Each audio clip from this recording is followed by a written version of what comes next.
Semoga kita termasuk yang dimudahkan di dalam belajar semua risalahnya, dipantaskan untuk menjadi orang-orang yang mendapatkan syafaatnya di yaumil akhir kelak insyaallah. Hari ini insyaallah kita belajar tentang hadis arba'in. Dan ini memang harus kita juga pelajari sebagai seorang muslim. Kita harus tahu tentang seluruh hadis yang jawami'ul kalim, hadis-hadis yang pendek tetapi maknanya sangat luas. Dan salah satu hadis yang kita bahas pagi ini itu salah satu hadis pokok yang akan sangat mempengaruhi tentang efektivitas hidup kita insya Allah. Terakhir kita belajar hadis ke-11 sebelum Ramadan kita dulu belajar hadis ke-11 yaitu tentang mayaribuk ila malayaribuk, tentang tinggalkan yang meragukan lalu ambil yang tidak meragukan. Itu dari Abu Muhammad Al-Hasan bin Ali, sibti Rasulullah SAW, cucunya Nabi Muhammad SAW yang dikatakan royhanati, yaitu orang yang sangat dicintai oleh Nabi Muhammad SAW. Dan kita sudah bahas panjang lebar tentang itu. Nah, kita sekarang masuk ke hadis ke-12, insya Allah. Ini insya Allah bermanfaat sekali untuk kita, insya Allah. Mempelajari hadis ini itu akan, insya Allah akan mempengaruhi tata cara kita hidup, insya Allah. Yaitu hadis dari Abu Hurairah radhiyallahu anhu.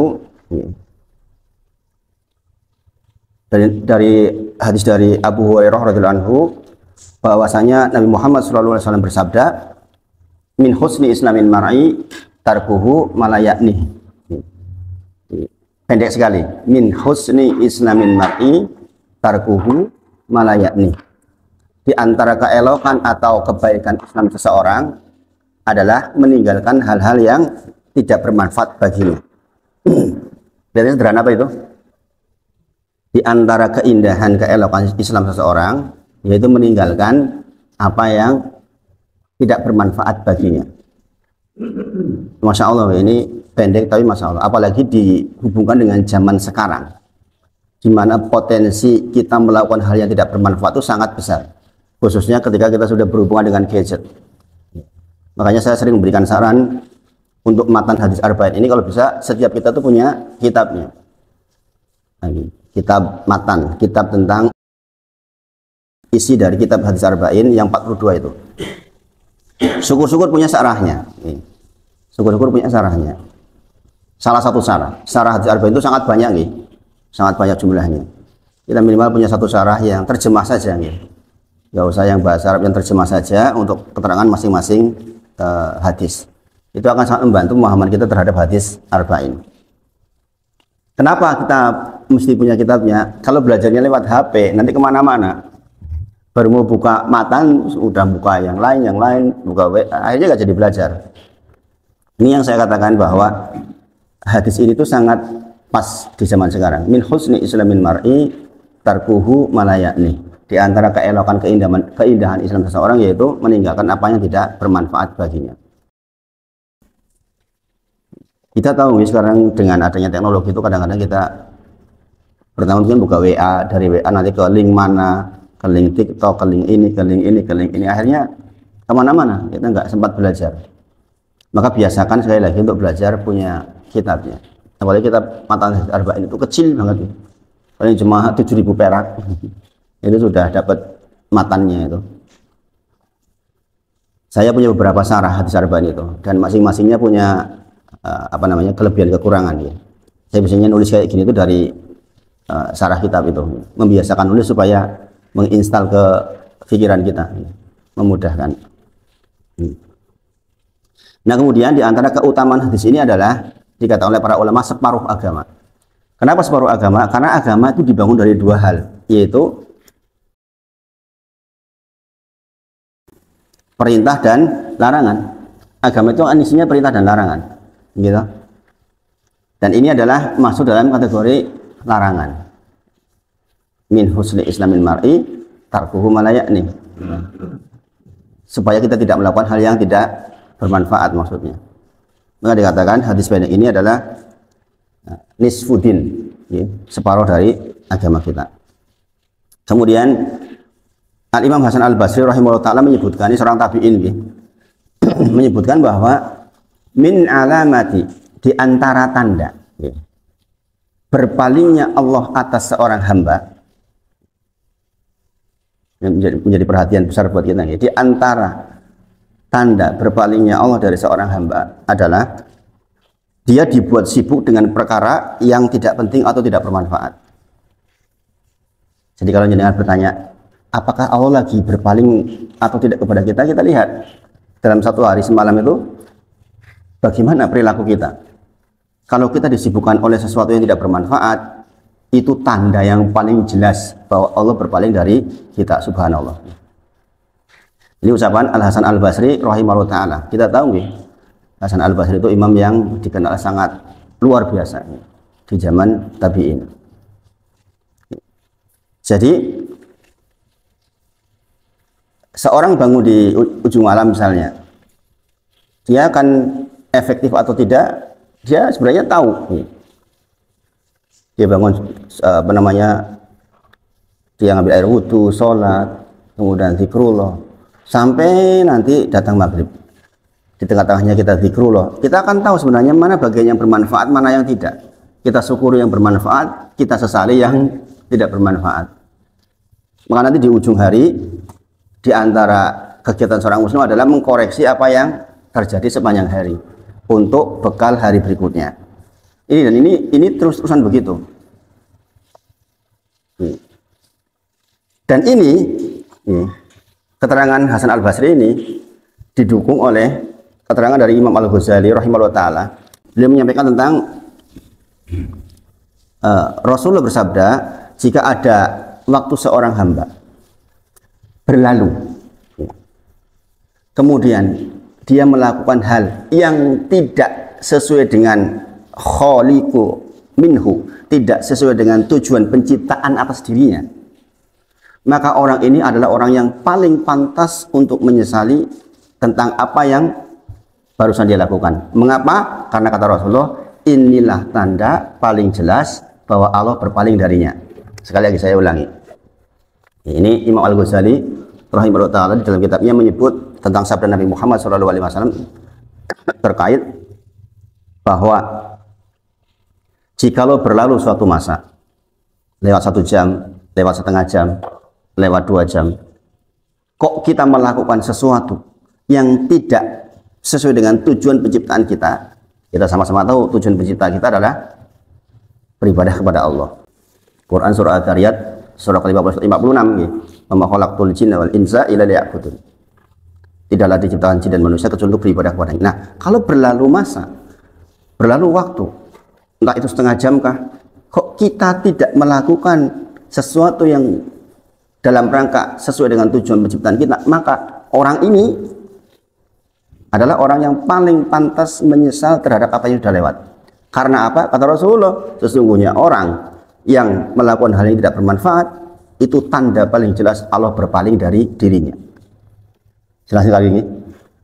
Jadi jangan harus koreksi dalam satu hari ini, berapa bagian waktu yang bermanfaat, berapa bagian waktu yang tidak bermanfaat. Dikatakan kalau kita melakukan sesuatu yang tidak bermanfaat, yaitu sesuatu yang tidak sesuai dengan penciptaan kita, maka wajiblah kita menyesali, supaya menjadi koreksi nanti di waktu berikutnya, masa berikutnya. Dan setiap kita tahu, saya berulang kali menyampaikan tentang Quran surah Al-Qiyamah ayat kedua, tentang sesungguhnya dalam diri kita itu ada nafsu lawamah yang menjadi indikator bahwa kita tuh tahu sebenarnya kita sedang melakukan hal yang bermanfaat atau tidak.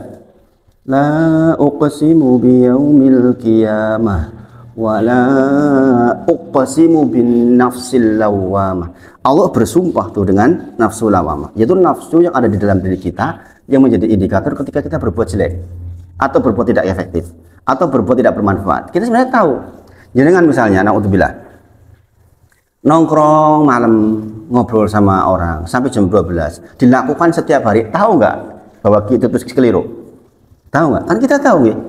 Pasti di sini kan kita merasa, loh kok saya kok hidupnya kayak gini toh? Iya nggak?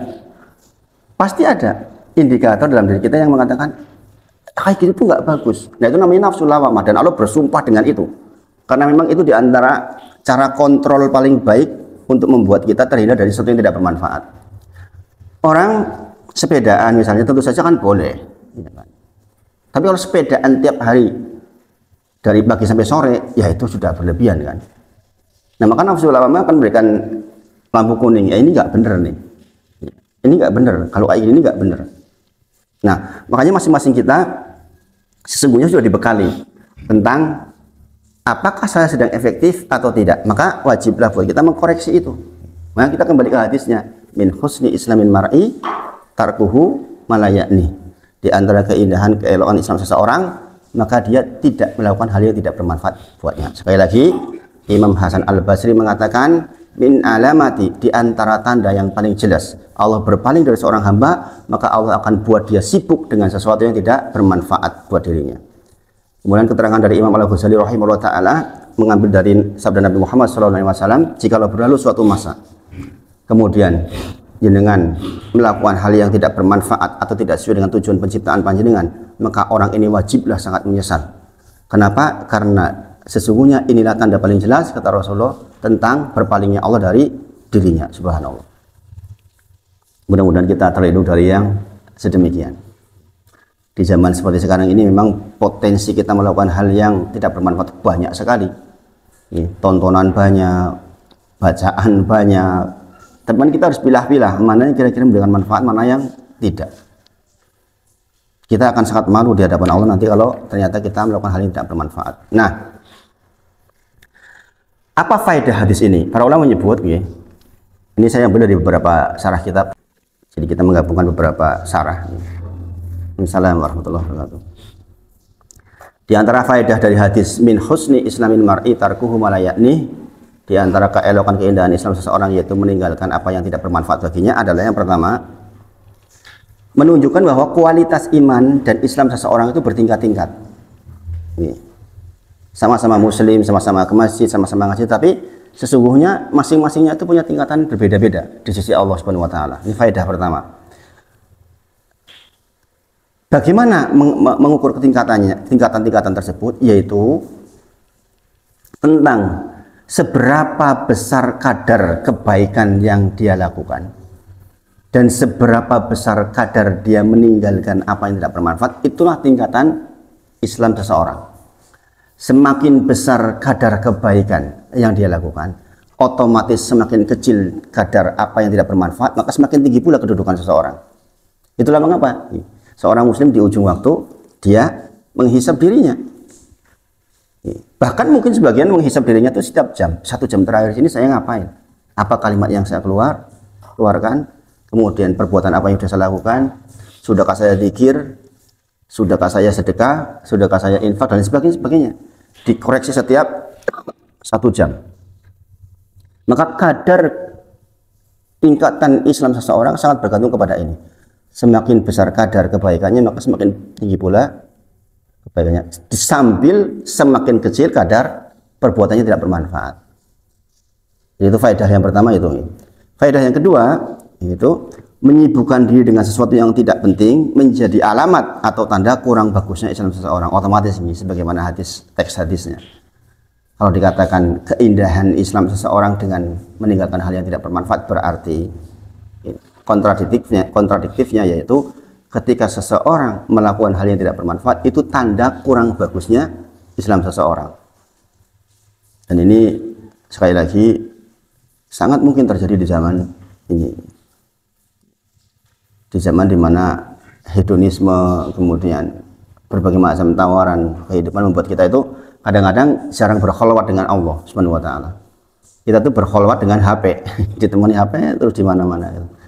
Jarang kita meletakkan diri kita di ujung malam atau di satu waktu dalam satu siang kita duduk di mihrab, kita duduk menghadap kepada Allah, muhasabah, 1 jam terakhir saya ngapain. Itu kan sekarang sangat jarang terjadi. Ya, sekarang kita ditemani, ada temannya terus itu loh, ya kan. Sepanjang kita pegang HP kan temannya banyak banget tuh. Ada YouTube, ada macam-macam lah, ya kan. Kadang-kadang kita melihat hal yang sama sekali nggak perlu buat kita. Tontonan banyak banget sekarang ya. Di mana-mana, bacaan, tonton banyak banget, apa yang didengar, apa yang dilihat itu banyak banget, sehingga sangat mungkin kita melakukan hal yang sebenarnya tidak bermanfaat buat kita. Nah, kalau kadar kita melakukannya tidak bermanfaat banyak, semakin rendah pula kadar keislaman kita berdasarkan keterangan hadisnya. Dihafal oleh saya di sini, min husni islamin mar'i tarkuhu ma la ya'ni. Jadi di antara keindahan keelokan Islam seseorang meninggalkan apa yang tidak perlu. Jenengan kalau ingat ini, ketika jangan melakukan sesuatu, jangan akan efektif. Ketika mau melakukan sesuatu yang tidak bermanfaat itu rasanya nggak jadi. Itu yang saya rasakan. Iki manfaat ora ya, gitu. Masya Allah. Ya. Kemudian, apa yang dimaksud sesuatu yang tidak bermanfaat? Para ulama menjabarkan ini di dalam syarah kitab hadis ini. Dikatakan tidak bermanfaat itu meliputi 3 hal. Yang pertama terkait dengan perkara yang haram, jelas kalau ini. Perkara yang haram otomatis kita tinggalkan. Dan pastilah Allah Subhanahu wa taala punya hikmah yang bisa jadi kita tahu, bisa jadi kita tidak tahu terhadap perkara yang haram itu. Tapi pasti ada kemadharatan yang akan timbul jikalau kita nabrak di bagian itu. Sebagaimana salah satu cerita tentang rokok misalnya. Rokok diperdebatkan nih. Masih ada yang ngerokok nggak di sini? Mas Yudi nggak ngerokok, Mas? Yang lain juga nggak ada yang ngerokok. Berarti misalnya yang ngerokok. Kalau di Gunung Sembut masih banyak banget yang ngerokok. Kita bicara tentang ini kemarin udah ketawa nih. Rokok kita tahu nih, dari Al-Azhar itu mengatakan haram. MUI itu juga fatwanya kan haram. Muhammadiyah fatwanya haram. Tapi di Basul Masailnya NU itu sebagian mengatakan masih makruh. Makruh itu dibenci. Tapi kan boleh katanya, kan boleh. Sekarang kalau kita lihat coba, rokok dihitung dari manfaat dan madharatnya banyak mana. Semua orang juga tahu lah bahwa itu pasti banyak madharatnya. Bapak saya almarhum rahimahullah taala, semoga Allah merahmati beliau, itu perokok berat. Tapi kalau anaknya ngerokok, adik saya nyoba-nyoba ngerokok. Oh itu di sidang langsung diamuk. Padahal beliaunya juga perokok berat. Orang Cilacap ini duduk. Kau isugi apa kau harap ngerokok-ngerokok? Wah sudah doma ini pol-polan. Padahal beliaunya perokok berat. Artinya bahkan pelakunya sebenarnya sadar bahwa itu tidak baik. Di Gunung Sempuk, tapi kecut ustaz dek orang. Iya katanya begitu nih. Katanya bagi perokok itu kalau habis dahar terus nggak ngerokok, katanya kecut katanya. Dan itu juga yang saya dengar dari bapak saya dulu. Ah nih orang ngerokok kena kecut kok, gitu. Subhanallah. Iya diliputi oleh setan, naudzubillah. Ada cerita tentang rokok itu yang di Sumatera itu diceritakan sama seorang ustadz. Ada seorang kiai punya rumah di belakang rumahnya itu ada banyak pohon, gitu kan. Pohon jagung, pohon kacang, pohon terong, macam-macam lah. Gitu. Datanglah musim seperti ini, pergantian ke musim kemarau kan, di hutan mungkin sudah berkurang jumlah pepohonan. Ada juga pohon tembakau di belakang rumah itu. Banyak. Gitu. Diseranglah oleh babi hutan. Ternyata pagi-pagi dilihat semuanya habis kecuali pohon tembakau. Jadi babi juga tahu kalau tembakau itu haram. Si babi ngerti bahwa itu haram kok yo aneh-aneh. Tapi sekali lagi kalau orang sudah diliputi oleh kemaksiatan memang kadang-kadang kayak gitu tuh enggak kerasa. Kadang-kadang susah dimengerti, Jadi perkara yang haram dikatakan melakukan perbuatan yang tidak bermanfaat, maksudnya dia melakukan perbuatan yang haram. Dan ini insya Allah jelas. Kemudian yang kedua, perkara yang tidak bermanfaat, maunya perkara yang makruh. Makruh artinya dibenci oleh Allah Subhanahu wa taala. Jadi orang yang dikatakan Islamnya baik, dia punya komitmen untuk meninggalkan yang makruh. Katakanlah tadi rokok misalnya ternyata makruh. Kan derajat yang paling ringan saja makruh tadi itu. Orang dikatakan Islamnya baik ketika dia meninggalkan yang makruh, berarti walaupun katakanlah ternyata itu makruh, kan tetap ditinggal. Logiknya kan begitu. Ini udah jelas kok itu makruh. Kalaupun ada yang berfatwa makruh, sebagian mengatakan haram. Katakanlah makruh, itu pun sudah dibenci. Ya, jadi sadarlah dan bertobatlah bagi yang masih ngerokok. Saya katakan seperti itu kemarin di Gunung Semput. Sadarlah yang masih ngerokok. Siap. Mbuh prakteknya gitu. Subhanallah. Kemudian perkara yang mubah.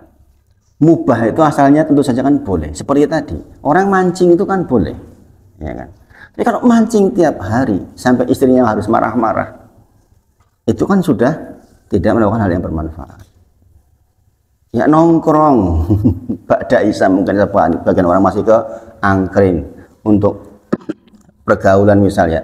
Tapi kalau itu dilakukan tiap hari sampai malam, sampai jam 11 sampai jam 12, ya itu namanya udah berlebihan. Kapan lantas waktunya berkhulwat dengan Allah Subhanahu wa taala? Semakin banyak berhubungan dengan manusia yang tidak bermanfaat akan sangat mempengaruhi kualitas sholat kita. Kita pasti nggak khusyuk. Ini sebagaimana kita pernah sampaikan, zikrun nasi daun wa zikrullah dawaun. Membicarakan manusia itu adalah penyakit, mengingat manusia itu adalah penyakit, mengingat Allah zikrullah itu dawaun adalah obat. Dan ini benar, dan ini benar. Setiap kali kita berkholwat dengan Allah itu menjadi obat buat kita, baik fisik maupun jiwa loh itu. Jangan tahu di antara penyakit mah itu kan karena tekanan stressing kan. Ketika kita mendekat kepada Allah, stressingnya turun, otomatis hilang. Orang bisa hilang penyakit GERD-nya, penyakit lambung, karena jiwa yang tenang, karena berdekatan dengan Allah Subhanahu wa taala. Dan ini dalilnya sangat banyak ya. Ala bidzikrillah tatma'innul qulub. Adalah orang-orang yang banyak mengingat Allah yang akan mendapatkan ketentraman jiwa. Jadi, saya lagi min husni islamin mar'i tarkuhu malayani, di antara keindahan keelokan Islam seseorang meninggalkan apa yang tidak bermanfaat, di antara kata-kata yang tidak bermanfaat adalah terkait dengan hal yang mubah. Yang mubah asalnya boleh, tapi ketika berlebihan jumlahnya, maka itu menjadi sesuatu yang buruk buat dia. Punya kendaraan satu, mobil, cukup. Ada orang yang minta 2, minta 3, padahal jumlah anggota keluarganya terbatas. Ngapain beli 2 atau 3? Itu sesuatu yang mubah, boleh, tetapi dia berlebihan di dalam hal yang mubah. Yang seperti ini termasuk rendahnya kualitas Islam seseorang. Ada kan ya orang yang punya kendaraan kadang-kadang lebih dari 3, kadang-kadang saya nggak habis pikir. Sementara saudaranya mungkin masih butuh ini itu, tapi dia bisa mengkoleksi sebagian sedemikian banyak jumlah. Subhanallah. Jadi ada banyak kisah sebenarnya kalau orang mau paham, sehingga dia lebih bijaksana dalam menyikapi tentang yang mubah ini. Karena memang godaan paling tinggi itu di bagian ini, di bagian yang mubah. Haram, makruh, insya Allah orang akan lebih cenderung teliti lah. Tapi untuk hal yang mubah kadang-kadang kalau memang dia mampu, itu kadang-kadang memang suka berlebihan. Suka berlebihan. Bepergian, ya, musim seperti ini kan musim banyak orang, apa namanya, wisata ya. Wisata, ngisi wisata hampir tiap hari gitu. Libur 2 minggu ya, terus wisata terus. Ya, di-share di grup gitu. Itu juga nggak bagus juga, itu berlebihan namanya. Saya itu punya grup keluarga nih, kebetulan di keluarga ada yang secara finansial mampu itu. Musim seperti ini sudah mulai jalan kemana gitu. Foto di mana, anak saya nanya gitu. Ayah kok nggak jalan-jalan ya? Pertanyaannya begitu. Kadang-kadang begitu di keluarga, melakukan hal yang mubah seperti itu berlebihan, ditampilkan itu nggak bagus secara psikologis. Ya kalau kebetulan satu keluarga mampu semua mungkin akan tidak masalah, tapi menjadi masalah ketika di-share di tempat yang tidak pas. Nah, 3 perkara ini ya, tentu saja sangat menentukan tentang kadar kualitas keimanan kita. Semakin banyak kadar kita melakukan yang kayak tadi itu, baik perkara haram, perkara yang makruh, mubah, maka sebegitu pula kadar atau tingkat keislaman kita. Semakin tinggi yang dilakukan, maka semakin rendah. Semakin banyak yang ditinggalkan, maka semakin tinggi. Nah ini jelas. Okay. Kemudian Imam Ibnul Qayyim rahimahullah ta'ala menyebutkan bagaimana proses setan menjerumuskan manusia terkait dengan hal seperti ini. Ini turunannya banyak dari kalimat yang pendek, min husni islamil mar'i tarkuhu ma la ya'ni, yang dikatakan jawami'ul kalim, pendek tapi punya manfaat yang sangat besar. Itu kalimatnya Nabi Muhammad SAW kan dikenal begitu, Jami'ul Kalim. Keterangannya pendek tapi sesungguhnya manfaatnya sangat besar. Beliau menyatakan, Ibnu Qayyim rahimahullah ta'ala menyatakan tentang tahapan-tahapan orang dijerumuskan di dalam sesuatu hal yang tidak bermanfaat. Tadi yang disebutkan tadi itu tentang melakukan hal yang tidak bermanfaat, satu di antara 6 tahap ini. Satu di antara 6 tahap adalah membuat orang sibuk dengan sesuatu yang tidak bermanfaat. Yang dilakukan oleh setan pertama kali. Jadi bisa baca di kitab Talbis Iblis misalnya ya, tentang tipuan-tipuan iblis. Jenengan menganggap sedang ibadah padahal tidak, itu bisa terjadi. Subhanallah. Penting itu buku kitab itu tuh. Penting dibaca. Yang pertama, setan akan membisiki kita. Ini proyek terbesar untuk berbuat kufur atau syirik. Proyek terbesarnya iblis ini. Bagaimana membuat orang itu terjerumus dalam kesyirikan. Dan kemudian di Indonesia ada sekelompok dai yang sangat concern di sini. Dai Salafi kan sangat concern di sini masalah tauhid. Guru saya misalnya Ustaz Afif, ceramahnya enggak pernah ganti kecuali tauhid. Dari saya pertama kali mulai belajar sampai sekarang tauhid enggak ada berubah. Tauhid tok gitu. Masya Allah ya. Karena memang proyek terbesar dari setan itu yaitu jenengan dibisiki bagaimana caranya untuk berbuat kufur, sehingga jenengan berbuat syirik yang dengan itu sudah selesai tugas setan. Bagaimana tidak? Bayangkan dalam Quran surah Al-An'am 88 misalnya, walau asraku la habita anhum makanu ya'malun, sesungguhnya ketika engkau melakukan kesyirikan maka seluruh amal soleh panjenengan terhapus. Maka dikatakan proyek terbesar. Sholat panjenengan hilang, bayangin haji panjenengan hilang, sedekah panjenengan hilang, seluruh kebaikan hilang ketika jenengan membuat kesyirikan. Jenengan menutup itu dengan kesyirikan. Nah, ini sukses paling besar. Sukses paling besar bagi iblis yaitu. Makanya bagaimana membisiki kita agar berbuat syirik hatta sampai di ujung mau kematian kita, itu yang ditarget oleh iblis. Makanya sakaratul maut itu berat. Karena yang ditarget oleh dia cukup sekerlingan mata untuk mengiyakan apa yang menjadi targetnya dia. Kalau kita mengkerlingkan mata menunjukkan iya, kita terbawa, itu kita bisa hilang seluruh pahala. Na'udzubillah. Semua na'udzubillah min dzalik. Walaqad uhiya ilaika wa ila alladziina min qablika. Telah diperintahkan kepada engkau Muhammad dan kepada orang-orang sebelum engkau, nabi-nabi sebelum engkau. La in asrakta la yahbatuna amaluka wala takunanna minal khasirin. Surah Az-Zumar 65. Telah diberitahukan kepada engkau Muhammad, telah diberitahukan kepada orang-orang sebelum, kepada nabi-nabi sebelummu, jikalau engkau berbuat syirik, ya kan, maka hapuslah seluruh amalmu. Ini Nabi Muhammad SAW dan para nabi-nabinya diingatkan, la in asrakta la yahbatuna amaluka wala takunanna minal khasirin. Jikalau engkau berbuat syirik, wahai nabi, gak mungkin kan nabi berbuat syirik, gak mungkin kan. Tapi kalau itu dilakukan maka hilang seluruhnya. Ini nabi. Lah kita apalagi kita. Makanya sekali lagi ini hal terbesar proses setan menjerumuskan manusia adalah agar kita berbuat kesyirikan. Maka mempelajari tentang tauhid dan syirik itu wajib buat kita, supaya kita terhindar dari yang sedemikian. Hati-hati belajar pada bagian ini, karena sekarang di YouTube itu banyak sekali yang mendefinisikan syirik dengan batasan yang sangat ringan sehingga seolah-olah orang berbuat syirik tidak dianggap berbuat syirik. Banyak sekarang, banyak sekali. Makanya hati-hati dalam bab ini. Ada banyak dai-dai yang saya katakan tidak lurus menerangkan tentang syirik sehingga orang berbuat syirik dimaafkan. Subhanallah. Saya kemarin mendengar salah satu ceramah sekitar 20 menit membahas tentang masalah syirik. Subhanallah.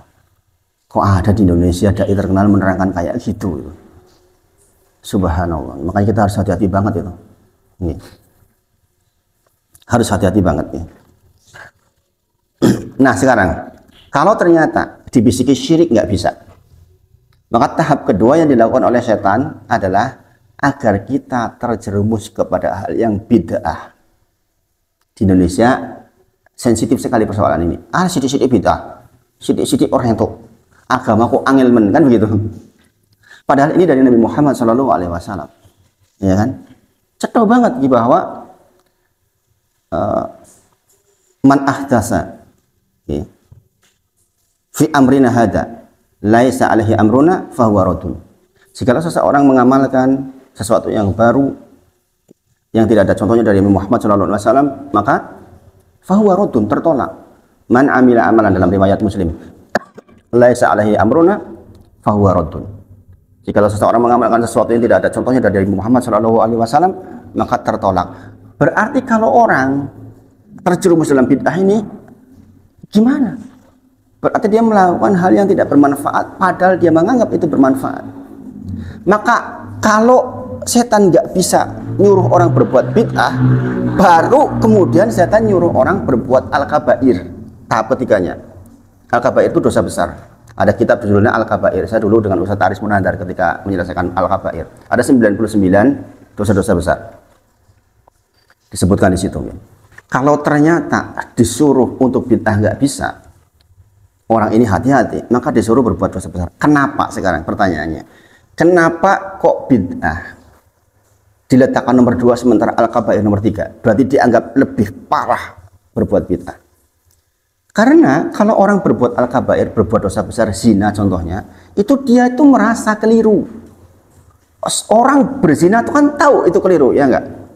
Sehingga ketika mau diperbaiki itu lebih mudah karena dia sadar sepenuhnya bahwa saya berbuat kekeliruan. Tapi kalau berbuat bid'ah itu enggak begitu. Orang meyakini itu benar. Sehingga ketika dieling kayak nesu, pasti marah dia.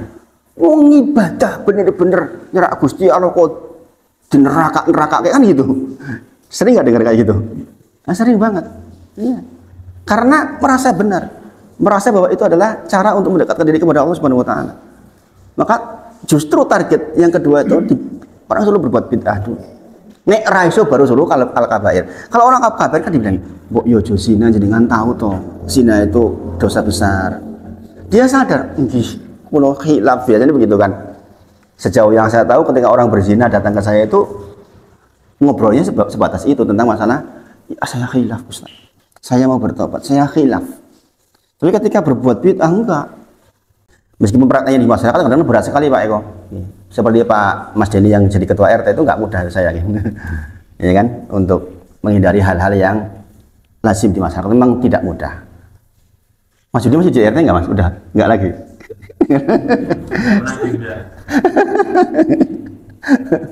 Dulu ketika masih menjabat masih berat banget nih Mas. Nggak pernah diundang juga.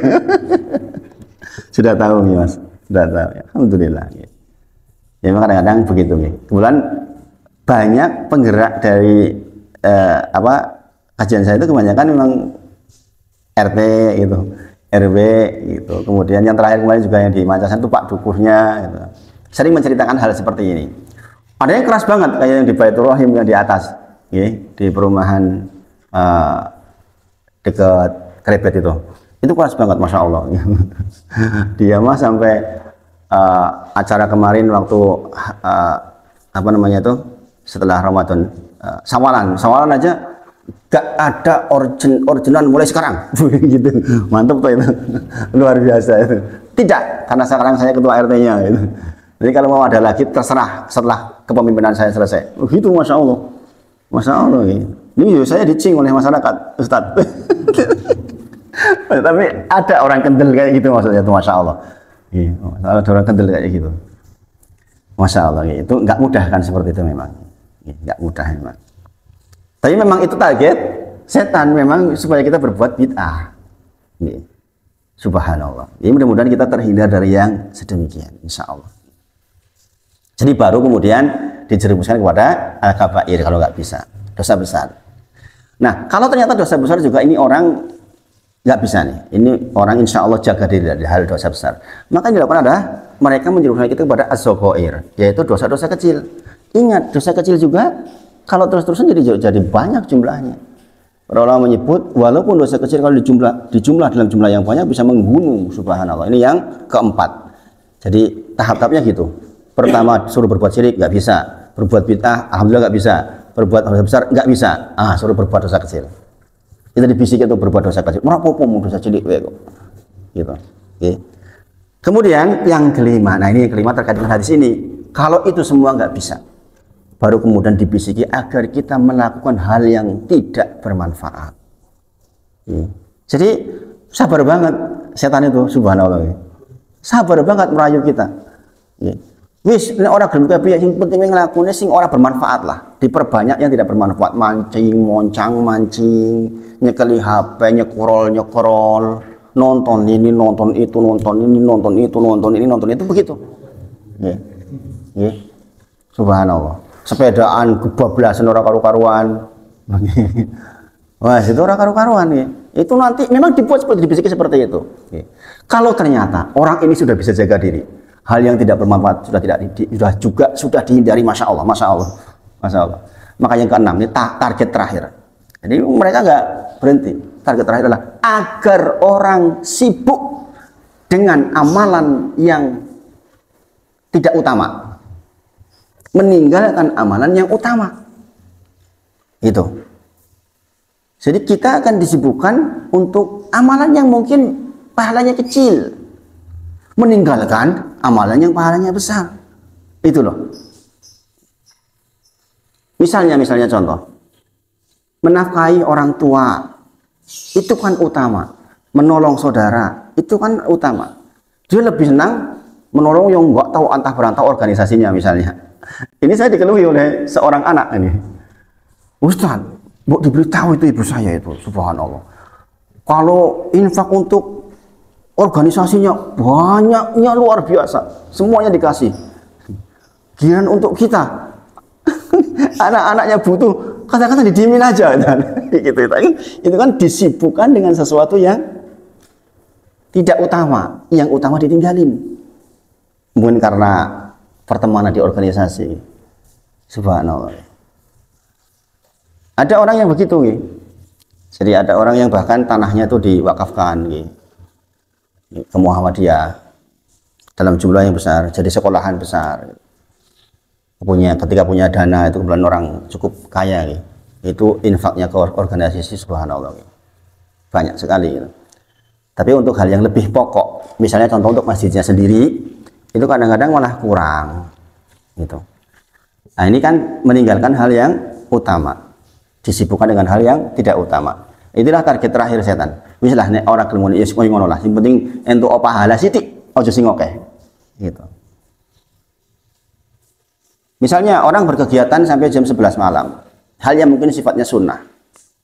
Sehingga meninggalkan sholat malamnya gara-gara dia tidak kuat bangun malam karena sudah capek. Kebaikan tentu saja yang dilakukan. Misalnya contoh orang ronda. Kan kebaikan, tapi nek ronda tengah jam loro, apa ya kebaikan kayak gitu. Mas Denny, Pak RT, hati-hati Pak RT ini bikin kebijakan. Saya dulu di Brajan itu sampai jam 2 lebih Pak Panu, Mas Denny.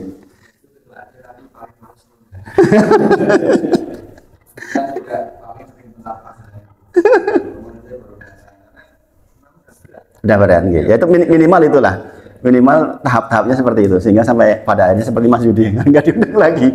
Saya dulu Mas Denny, salah satu yang membuat saya mengeluh waktu di Brajan itu yaitu sampai jam 2 Mas Denny. Saya kadang-kadang subhanallah ini arep mulih yo ora penak gitu. Tapi nek tekan jam loro yo bar kuwi terus kepiye gitu. Ya bisa sih masih sholat witir, tapi kan kok subuh yo abot banget gitu. Itu. Padahal dulu saya nggak boleh malam minggu juga karena saya bukan pegawai itu. Ya pokoknya malam yang hari efektif gitu. Nah itu kan disibukkan dengan sesuatu yang yaitu tentu saja ronda baik kan itu kemaslahatan buat masyarakat. Tapi dibandingkan dengan bangun di ujung malam kan tentu saja keutamanya bangun di ujung malam. Nah ini kadang-kadang setan orang bermasyarakat dan sebagainya gitu. Macam-macam. Nah itu memang target setan begitu subhanallah. Nah ini tahap-tahapan ini harus kita pahami betul supaya kita tidak terjebak. Nah faedah yang ketiga, hadis ini menjadi dalil untuk memotivasi menjauhi perkara-perkara yang rendahan. Dari syariat mengatakan kalau kita terjerumus kepada hal yang haram, perkara yang mubah, makruh, itu kita melakukan hal-hal yang rendahan menurut syariat, subhanallah. Ketinggian Islam seseorang identik dengan meninggalkan hal-hal yang dianggap rendahan di dalam syariat ini. Kemudian, tadi faedahnya ada 3 kita sebutkan, kaidahnya ada 2. Yang pertama, kaidah kehidupan untuk mendapatkan keutamaan harus rela meninggalkan yang kurang manfaat. Jadi kaidah kehidupannya dari hadis ini, nek panjenengan pengen entuk kemuliaan, ya harus rela hati meninggalkan yang tidak bermanfaat. Itu maksudnya. Kan konsekuensinya jelas ya. Nek pengen ketinggian yang dikatakan harus meninggalkan yang tidak bermanfaat, meninggalkan hal yang tidak bermanfaat, maka kita harus punya effort, punya kerelaan hati untuk meninggalkan sesuatu yang tidak bermanfaat, karena ini berat bagi sebagian orang, Bapak semuanya. Berat. Orang yang punya kemampuan baik, uangnya sangat banyak, nggak tahan tuh untuk beli kendaraan baru lagi misalnya. Kan harus rela hati tuh menahan dirinya untuk tidak melakukan itu. Mendingan dilakukan untuk tolongin orang lain misalnya. Ya kan, begitu banyak orang di luar yang butuh pertolongan. Tapi kalau dia tidak rela hati, maka dia akan beli kendaraan baru, dan ini banyak terjadi. Banyak terjadi. Dia tidak rela karena saya mampu kok, saya mampu, kenapa saya harus dilarang-larang gitu. Nah ini makanya kata-katanya kerelaan. Nanti kaidah kehidupannya seorang yang ingin masuk ke dalam hadis tadi, min husni islamin ma'ri tarkuhu ma la ya'ni, di antara keindahan keelokan Islam seorang itu meninggalkan apa yang tidak perlu, maka dia harus punya kerelaan hati, punya effort untuk menjadi pelakunya, yaitu meninggalkan apa yang sesungguhnya dia mampu lakukan. Sesungguhnya dia mampu lakukan, dia punya kemampuan, dia punya jabatan misalnya, yang dia bisa marah-marah kepada anak buahnya, tapi dia tahan diri karena nggak bermanfaat, ya kan? Itu kaidah dari hadis ini jelas sekali. Kemudian kaidah yang kedua, oh ya, tentang yang ini para ulama menyebut ya, tentang kaidah kerelaan meninggalkan hal yang tidak perlu. Para ulama menyebut bagaimana teknisnya, punyailah rasa malu, kata para ulama. Maksudnya bagaimana? Nanti kita di sana akan ditanya oleh Allah, an umrihi fima afna, atas umurmu kau pakai untuk apa dulu? Bayangkan sekarang kalau kita di hadapan Allah nanti ditanya, "Ndek ketika umur gopo?" Kemudian tidak ada zikirnya di situ, tidak ada sedekahnya di situ, tidak ada infaknya di situ, tidak ada ngajinya di situ, tidak ada sholat malamnya di situ. Kayak mana malunya? Makanya para ulama menyebut sebelum engkau beneran malu, punyailah rasa malu hari ini. Kalau hari ini saya berlalu masa kok, loh kok aku bener sholat malam yo, kok orang sholat qobliyah subuh yo, kok subuh orang yang masjid yo, terus gitu, kita akan malu tuh. Hari ini saja kita dihadapkan kepada atasan kita, ketika ditanya, hari ini efektif nggak pekerjaannya? Kalau nggak efektif, ya kita malu sekali, ya nggak? Maka para ulama di antara cara teknis mendapatkan apa yang disebut sebagai kaidah kehidupan pertama, yaitu meninggalkan hal yang tidak perlu, kita harus punya rasa malu. Hari ini kita melatih betapa malunya saya nanti ketika ditanyakan an umrihi fima afna, umurmu ndek min gopo. Saya sebutkan salah satu tentang umur karena sebenarnya pertanyaan banyak, tapi umur itu kan bekal, ya kan? Kita bisa beribadah, kita bisa macam-macam karena kita punya umur. Maka pertanyaan umurmu gopo itu penting banget ini. Kalau kita sudah punya rasa malu terhadap itu, masya Allah, sehingga kita akan mengkoreksi dalam satu hari, kita akan tahu apa yang kita lakukan. Dan dikatakan oleh Umar bin Khattab radhiyallahu anhu, dikatakan hasibu anfusakum qabla an tuhasibu. Hisablah dirimu setiap waktu sebelum engkau benar-benar dihisab. Nah, untuk menimbulkan rasa malu itu kita menghisab diri kita. Lah jebul aku tekan jam 12 kok ora salat duha toh gitu loh. Misalnya. Lah iki mau kok keliwat 4 rakaat sebelum zuhur enggak dilakukan. Lah kok yo bar zuhur kok iki mau kok yo bablas orang 4 rakaat misalnya gitu loh. Ya kan? Kalau ada perasaan itu masya Allah. Maka dikatakan hasibu anfusakum qabla an tuhasibu. Pokoknya jenengan menghisab panjenengan semua masing-masing sebelum jenengan benar-benar dihisab. Dan di antara hisab yang paling berat adalah ketika ditanya umurmu ngopo. Berlalu masa kita tidak melakukan hal yang bermanfaat. Inilah orang yang paling harus menyesal begitu. Karena tanda berpalingnya Allah atas dia, ya itu tadi itu. Mengerikan gitu. Masya Allah. Kita bangun jam 2 misalnya, ngapain aja setelah itu? Disyukuri kalau memang bisa beribadah. Terus gitu sampai sore lagi, sampai pagi lagi. Apa yang kita lakukan coba? Itu harus menjadi koreksi yang menjadi kesimpulan. Para ulama menyebutkan itu harus menjadi kesimpulan di akhirnya. Nah, kesimpulan ini menjadi pelajaran untuk hari berikutnya. Itu loh yang harus kita lakukan. Bahkan kalau kita makin kesini makin rengkat, sejam terakhir, setengah jam terakhir, setengah hari terakhir, apa sih yang saya lakukan? Sudah apa yang saya lakukan? Ada unsur-unsur positifnya enggak? Maka di sini dikatakan berapa jumlah kebaikan yang sudah kita buat. Kita sudah silaturahmi atau belum misalnya. Saya kalau habis nyebut anak, di antara saya yang lakukan adalah kegiatan harian ini. Saya mampir ke tempat kakak saya. Satu-satunya kakak saya di Jogja ya cuma itu. Dalam rangka apa? Hari ini saya sudah silaturahim. Itu. Paling 10 menit di situ. Duduk 10 menit, ngobrolin tentang masalah hadis apa misalnya. 1 2, udah pulang. Alhamdulillah hari ini saya sudah silaturahmi. Salah satu ibadah utama atau itu silaturahim. Kemudian apa yang sudah dilakukan yang kita mampu? Zikirnya sudah berapa kali? Ya kan? Kalau jenengan punya harta, sudah infak berapa? Sudah sedekah berapa? Dalam satu hari dengan kalkulasi itu. Kira-kira mana yang bermanfaat, mana yang tidak bermanfaat. Itu akan sangat menentukan hisab kita di yaumul akhir kelak. Bayangkan kita ditanya oleh Allah, umur untuk apa? Zikir enggak? Ya, misalnya. Ini itu enggak, subhanallah. Kaidah yang kedua, ya. Kaidah kehidupan yang kedua dari hadis ini adalah apa yang dilakukan kita ya, terhadap hubungan kita dengan Allah. Jadi jangan perhatikan ini agak-agak sedikit rigid. Ya.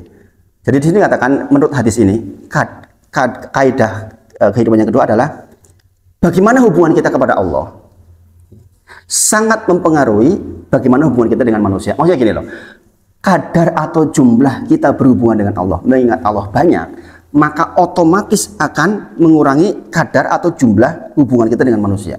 Banyaknya kita mengingat Allah akan menjadikan kita sedikitnya mengingat manusia. Dan di sini dikatakan bahwa zikrunasi daun, mengingat manusia, menceritakan manusia itu sesungguhnya penyakit. Ini sepakat para ulama. Tapi wa zikrullah, sedangkan zikrullah adalah daun, adalah obat bagi kita. Maka di sini dikatakan sesungguhnya aksarunasi khotoya, sesungguhnya manusia yang paling banyak dosanya, para ulama menyebut di sini, yaitu orang-orang yang paling banyak membicarakan manusia.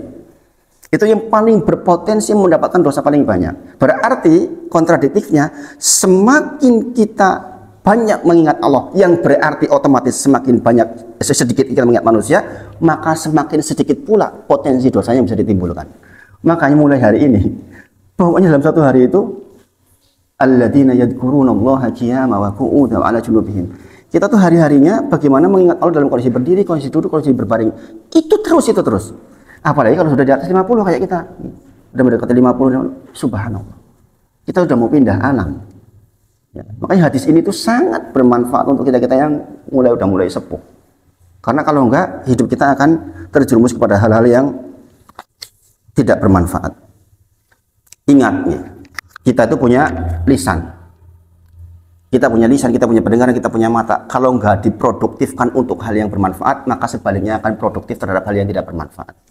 Seluruh yang kita punya ini, yang dititipkan Allah itu berpotensi, dua-duanya itu akan berpotensi untuk yang bermanfaat atau tidak. Itu sangat berhubungan. Semakin banyak bermanfaat, artinya semakin banyak yang tidak bermanfaat yang kita tinggalin. Itu. Nah, itu hadis yang ke-12, mudah-mudahan bermanfaat. Hadis yang pendek tapi insya Allah manfaatnya sangat besar. Mudah-mudahan bisa mempengaruhi tata cara kita hidup. Kita tutup dengan kafaratul majelis.